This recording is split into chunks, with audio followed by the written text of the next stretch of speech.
नमस्कार मित्रांनो, Marathi book club या यूट्यूब चॅनलवर तुमचे मनपूर्वक स्वागत. मित्रांनो, आज आपण Hollywood actor, body builder Arnold Schwarzenegger यांच्या एका स्पीच बद्दल बोलणार आहोत. मित्रांनो, आपल्या सगळ्यांचे आवडते हॉलिवूड ऍक्टर अर्नॉल्ड श्वार्झनेगर यांच्या बालपणात ते खूपच गरीब होते. त्यांची इच्छा एक बॉडी बिल्डर बनण्याची होती, पण घरची परिस्थिती खूप बिकट असल्यामुळे त्यांच्याकडे इतके पैसेही नव्हते की ते जिमची फीस भरू शकतील. आणि त्यांना कसंही करून जिम जॉईन करायची असल्या कारणाने ते एका कन्स्ट्रक्शन कंपनीमध्ये काम करून जिमची फीस भरायचे आणि जो एक्स्ट्रा टाइम मिळायचा त्या वेळेत ते आपली बॉडी बनवायचे.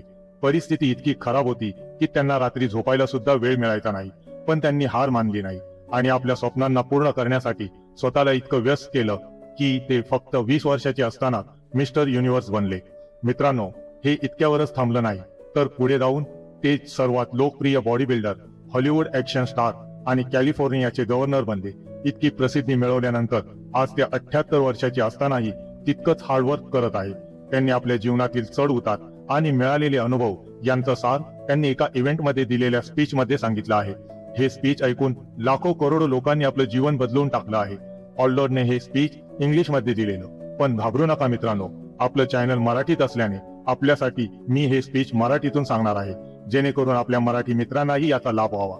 यात शब्द तर सगळे अर्नॉल्डचे आहेत, फक्त आवाज माझा असेल. चला तर मित्रांनो, सुरू करूया.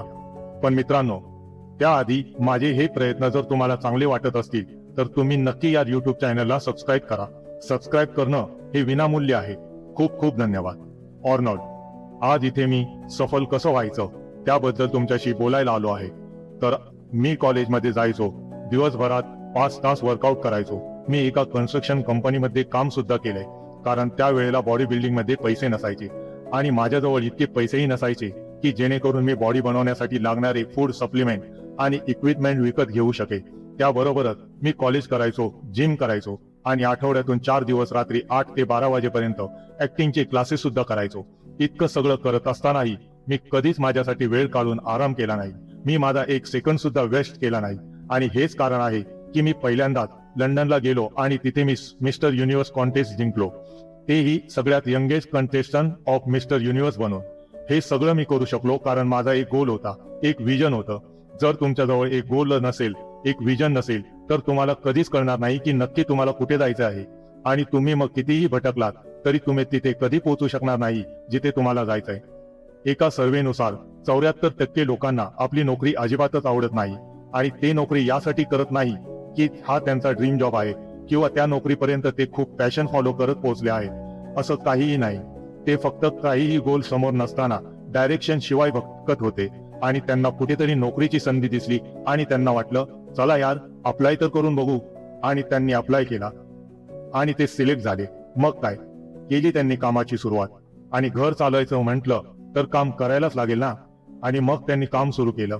पण काम करता करता त्यांच्या हे लक्षात आलं की हे सर्व एक बोरिंग रुटीन बनत चाललंय. आता ते जे काम करतायत त्यात त्यांना अजिबात आनंद येत नाही. विचार करा, फक्त 26% लोक असे आहेत की जे आपल्या कामाला पसंत करतात आणि ते काम पूर्ण पॅशनने करत आहेत. फक्त 26% लोक. जेव्हा मी खूप वेळ हेवी वर्कआउट करायचो तेव्हा लोक मला बघायचे आणि म्हणायचे की तुम्ही इतकं 5-5, 6-6 तास वर्कआउट करता, पण तुमचा चेहरा नेहमी हसतमुख असतो. जेव्हा की दुसरे लोक तुमच्यासारखी मेहनत जेव्हा करतात तेव्हा त्यांच्या चेहऱ्यावर तर 12 वाजलेले असतात. असं का? तेव्हा मी त्यांना सांगायचो की मी वर्कआउट करताना मला फक्त एक टार्गेट दिसतं आणि ते टार्गेट पूर्ण करण्यासाठी मी मेहनत घेतो. त्यामुळेच मला थकवा वाटत नाही आणि नेहमी एक स्माइल माझ्या चेहऱ्यावर असते. माझ्यासमोर मिस्टर युनिव्हर्स बनायचा गोल होता आणि माझ्या एक्सरसाइजचा प्रत्येक सेट मला माझ्या गोलच्या खूप जवळ घेऊन जात होता. या एक्साइटमेंटमुळे मी रात्री नीट झोपतही नसे. असं वाटत राहायचं की कधी एकदाचा जिम मध्ये जातोय आणि माझे 500 स्क्वॉट पूर्ण करतोय. प्रत्येक दिवशी जिम मध्ये जाऊन ते 500 पाउंड बेंच प्रेस करायला मी नेहमी उत्सुक असायचो. मी चार्ज असायचो हा विचार करून की लवकरच सकाळ हो आणि मला प्रत्येक सेटअपचे 2000 रिपिटेशन करायला मिळो. मी एक सांगू तुम्हाला की जर तुम्ही तुमच्या स्वप्नांना उघड्या डोळ्यांनी बघाल आणि त्या स्वप्नांच्या मागे पूर्ण ताकदीने लागाल तर हे करण्यात तुम्हाला एक वेगळाच आनंद मिळेल. आणि मग तुम्ही कितीही मेहनत करा, तुम्ही थकणार नाही, तर तुम्हाला मजाच यायला लागेल. जीवनात एक स्वप्न असणं खूप गरजेचं आहे. मोहम्मद अली यांना मी अंग ना अंग दुखेपर्यंत मेहनत करताना माझ्या या डोळ्यांनी पाहिलंय. एकदा एका स्पोर्ट्स रिपोर्टरने त्यांना जिम मध्ये सेटअप करताना पाहिलं आणि त्यांना विचारलं की तुम्ही नेहमीच्या रुटीन मध्ये किती सेटअप करता. मोहम्मद अली यांचं उत्तर खूप कमालीचं होतं. त्यांनी सांगितलं की मी काउंटिंगच तेव्हा सुरू करतो जेव्हा माझं शरीर पूर्णपणे थकून जातं. याला म्हणतात हार्डवर्क. ज्याला आपल्या लाईफ मध्ये काही करून दाखवायचं आहे त्याला हार्डवर्क करावंच लागणार. तुम्ही कितीही श्रीमंत बापाची मुलं असू द्या, जर तुम्हाला जीवनात काही करायचं तर मेहनत करावीच लागणार. इथे काहीही मॅजिक पेन रिलीफ नाही जे तुम्ही खाल, किंवा कोणताही असा सक्सेसचा मंत्र नाही ज्याने तुम्ही सक्सेसफुल व्हा. या दुनियेत ना कुठला शॉर्टकट आहे ना कुठली जादू आहे. आहे तर फक्त काम काम आणि काम.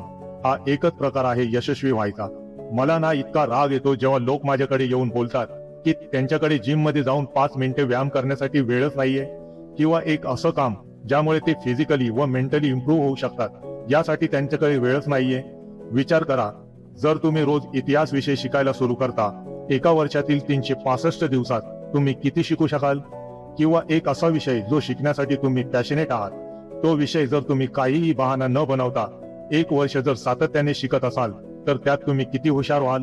विचार करा, जो बिझनेस तुम्ही डेव्हलप कराल आणि रोज त्या बिझनेससाठी 1 तास जरी प्रामाणिकपणे काम कराल तर 1 वर्षानंतर तो बिझनेस किती मोठा होऊ शकतो आणि त्यातून तुम्हाला किती काही मिळू शकतं, आणि तो बिझनेस तुम्हाला कुठे घेऊन जाऊ शकतो. आणि लोकांच्या याच गोष्टीचा मला राग येतो की त्यांच्याकडे दिवसाचे 24 तास असतानाही लोक बोलतात की त्यांच्याकडे वेळच नाहीये.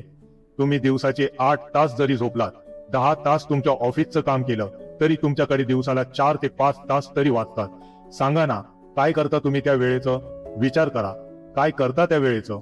लोकांना भेटता, जेवण करता, एंटरटेनमेंट करता की वेगळंच काही करता? पण तुम्हाला हे आता समजलंच असेल की कितीतरी वेळ तुम्हाला एका वर्षात काहीतरी उत्तम काम करण्यासाठी मिळू शकतो. जर तुम्ही या वेळेचं योग्य प्रकारे नियोजन केलं तर तुमच्यासाठी ते किती उत्तम होऊ शकतं. प्लॅन बी चा मला खूप राग आहे. मी खरं सांगतोय, प्लॅन बी चा मला खूप राग आहे. असं का ते तुम्हाला सांगतो. आपल्याकडे ना काम करणारी लोक कमी आणि आपल्या कामाबद्दल संशय घेणारी लोक जास्त आहेत. पण हा एकच प्रॉब्लेम नाही, तर असे डाऊट करणारे आणि आपल्या कॉन्फिडन्सला तोडणारे लोक आपल्याला प्रत्येक वळणावर मिळतील, आणि त्यांना हँडल तर करणं आपल्याला खूप चांगल्या प्रकारे येतं. पण प्रॉब्लेम तेव्हा येतो जेव्हा आपण आपल्या स्वतःवरच डाऊट करायला लागतो आणि मग आपल्याला प्लॅन बी ची गरज भासू लागते. हीच गोष्ट सर्वात खतरनाक आहे, स्वतःवरच अविश्वास दाखवणं. कारण जर तुम्ही बोलत आहात की जर माझा हा प्लॅन काम करत नसेल तर माझ्याकडे बॅकअप मध्ये अजून एक प्लॅन असायला हवा, आणि तो माझ्याकडे आहे. आणि जसं तुम्ही तुमच्या प्लॅन बी बद्दल विचार करायला सुरुवात कराल, तुमची एनर्जी 2 भागात विभागली जाईल. कुठे? तर प्लॅन ए आणि प्लॅन बी मध्ये. आणि हा स्वतःवर केलेला सर्वात मोठा अन्याय आहे. आता जर तुम्ही तुमचा प्लॅन ए वर काम करत असतानाही तुम्ही प्लॅन बी चा विचार करत असाल तर नक्कीच याचा अर्थ असा होतो की तुम्ही तुमच्या प्लॅन ए साठी 100% मेहनत केलीच नाही. आणि जर 100% मेहनत केलीच नाही तर प्लॅन ए फेल होणारच, नक्कीच होणार. आणि एक गोष्ट लक्षात ठेवा, आपण जर सेफ्टी नेट शिवाय खेळत असू तर उलट जास्त चांगला परफॉर्म आपण करू शकतो. एक प्रोडक्टिव्ह प्रेशर असतो जो आपल्याला आपलं काम 100% देण्यासाठी बांधील ठेवतो.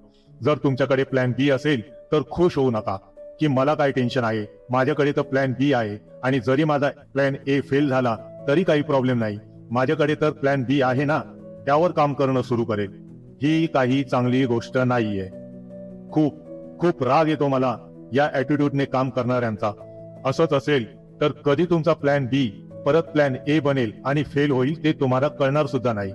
खरं सांगतो, माझ्याकडे कुठलाही प्लॅन बी नव्हता, पण मी स्वतःलाच एक कमिटमेंट दिलेली की काहीही झालं तरी मला एक फुल टाइम बॉडी बिल्डर बनायचं आहे. मी निश्चय केलेला स्वतःशी की मी अमेरिका सारख्या मोठ्या शहरात राहून दाखवेलच, आणि हाही निश्चय ठामपणे केलेला की मी शो बिझनेस म्हणजेच फिल्म मध्ये येणारच, तेही मेन हिरोच्या रूपात. मी तोपर्यंत मेहनत करतच राहणार जोपर्यंत मी माझ्या गोल्स पर्यंत पोहोचत नाही. आणि हाच नियम मी माझ्या पॉलिटिकल करिअर मध्ये सुद्धा फॉलो केलेला.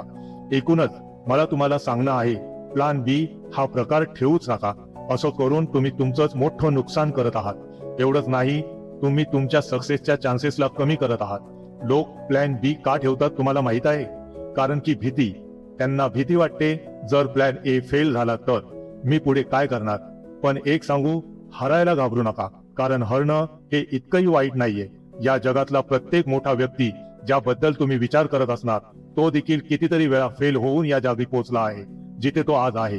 जर तुम्हाला सक्सेसचा आनंद चाखायचा आहे तर तुम्हाला फेल व्हावंच लागेल. अशी जगात कोणीही सक्सेसफुल व्यक्ती नसेल की जो कधीच फेल झाला नाही. जो हरू शकत नाही तो कधीही जिंकू शकत नाही. आणि मित्रांनो, जितकं मोठं फेल्युअर तितकंच मोठं यश. आपण फेल झालात, ठीक आहे, खरंच ठीक आहे, पण काय ठीक आहे ठीक नाही माहितीये? फेल झाल्यानंतर पुन्हा न उठणं हे ठीक नाही. पुन्हा फेल व्हायला घाबरून प्रयत्न न करणं हे ठीक नाही. स्वतःच्या नशिबाला किंवा दुसऱ्याच्या नशिबावर ब्लेम करत बसणं हे ठीक नाही. आपल्या ज्या काही कमतरता आहेत त्यावर काम न करणं हे ठीक नाही. तीच चूक परत करत राहणं हे ठीक नाही. असा माणूस लूजर असतो. आणि विनर्स ते असतात जे फेल होतात, पुन्हा उठतात, पुन्हा फेल होतात, पुन्हा उठतात. किती वेळा फेल झाले तरी ते त्याच ताकदीने उठतात आणि ते पुन्हा उठण्यास कधीच फेल होत नाही.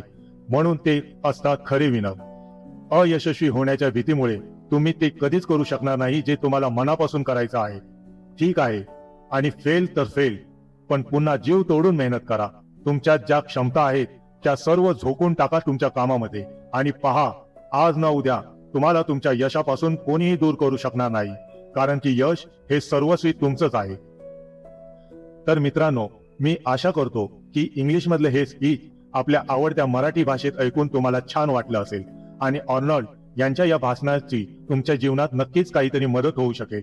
आणि माझा हा प्रयत्न जर तुम्हाला आवडला असेल तर चॅनलला नक्कीच लाईक, शेअर आणि सबस्क्राईब करा.